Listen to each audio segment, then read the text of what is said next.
Welcome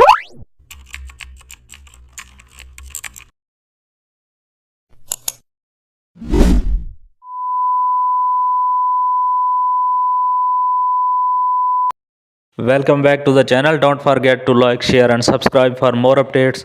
Today we are make realistic shadow integration with Blendif.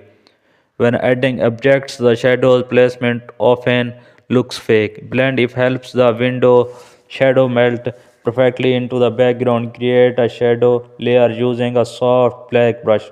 Open layer style and move the underlying layer highlight slider. This allows bright ground highlight to shine through the shadow. It makes the shadow appear naturally observed by the surface. Split slider for smooth transition, reduce opacity and soften edges for realism. Now add a blur filter if needed. A subtle tweak makes the shadow believable immediately.